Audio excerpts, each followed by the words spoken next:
The Bishop pushed across the desert with a tall, box-sided profile that cut through heat haze like a moving barricade. Sand hammered its armour, engines strained against the terrain, and visibility narrowed to a sliver through the glare and dust. Inside, crews wrestled a 25-pounder crammed into a space so tight the recoil felt like a hammer swung in a cupboard. And while its outline echoed a certain clerical headdress, its battlefield movement had nothing of the chessboard Bishop's neat diagonals. This monolith simply bullied its way ahead.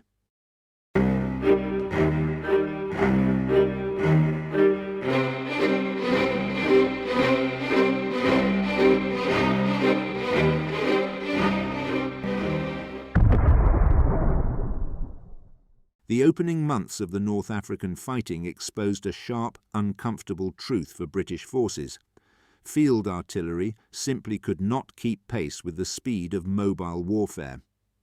Towed 25-pounders were accurate and dependable, but every redeployment required detaching limbers, manhandling equipment, and hoping the gun didn't arrive after the opportunity had already passed.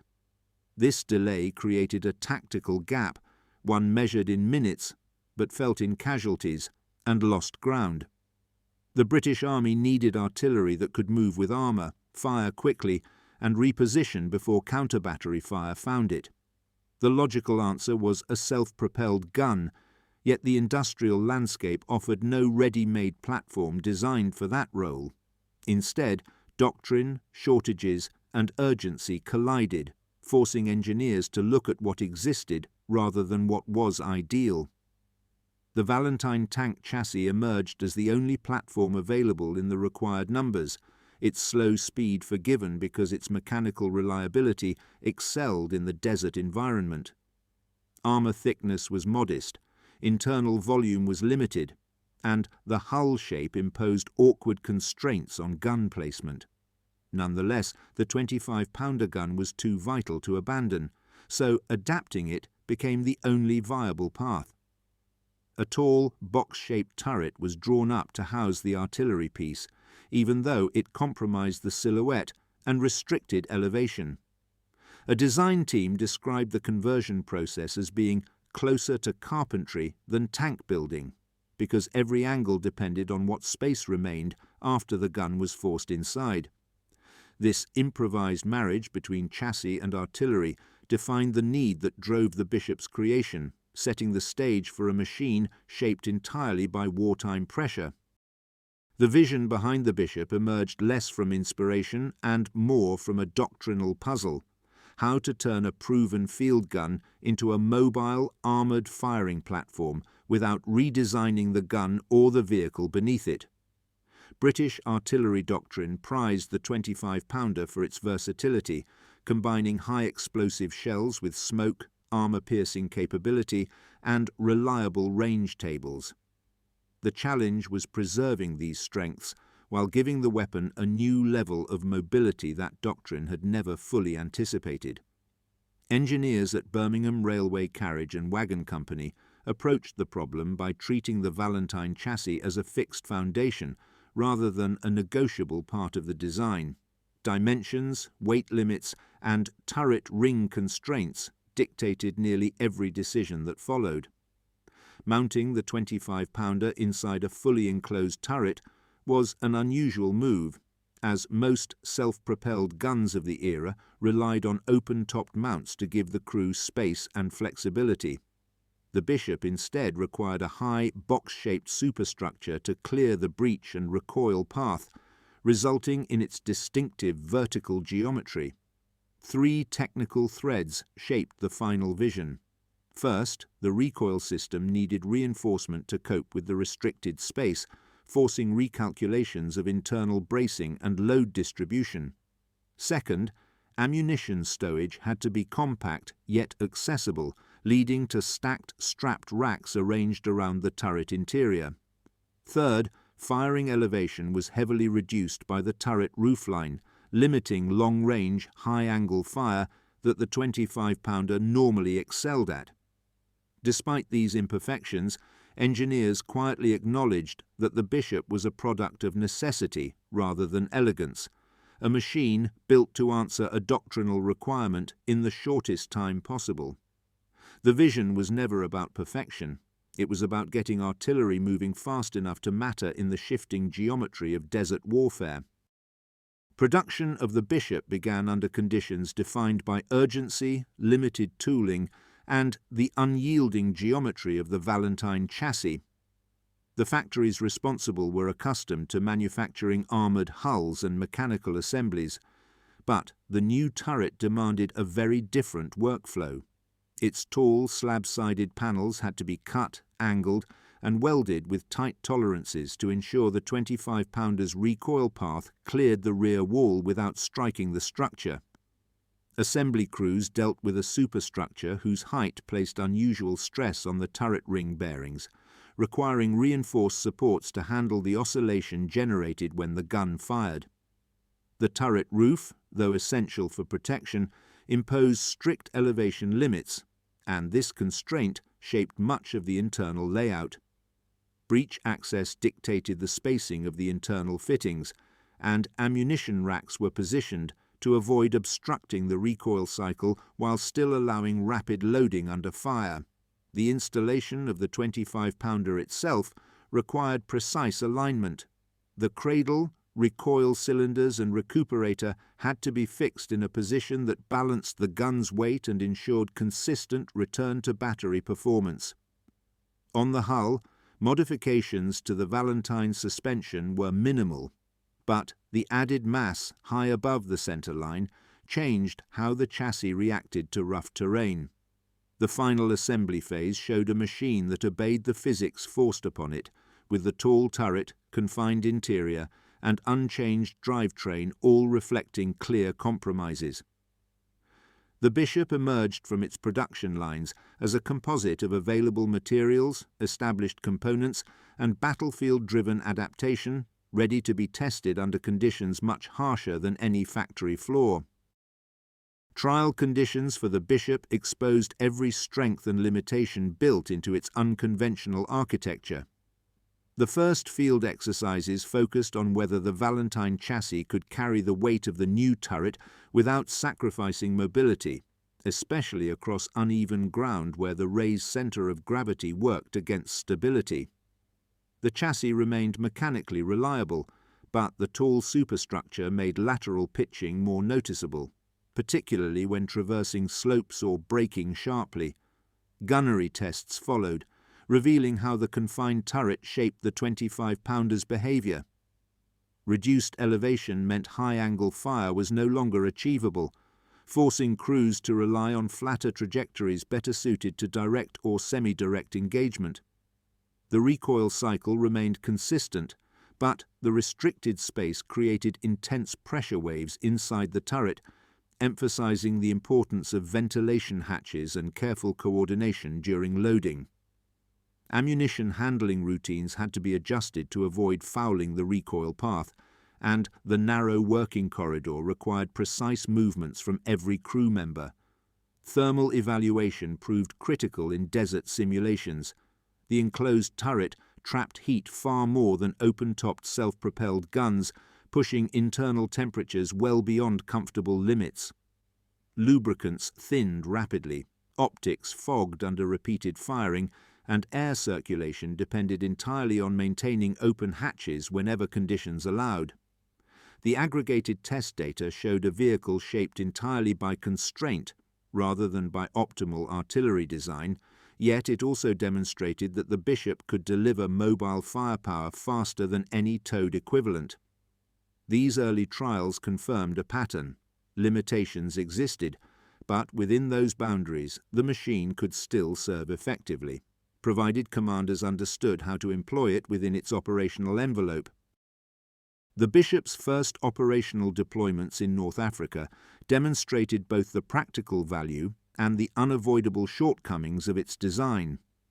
In fast-moving engagements, the ability to fire and relocate without the delays of unlimbering a towed gun provided a decisive improvement in responsiveness. Armour protection, though modest, allowed the vehicle to endure small arms fire and shrapnel that would have disabled a conventional field detachment, enabling artillery support closer to the forward edge of battle.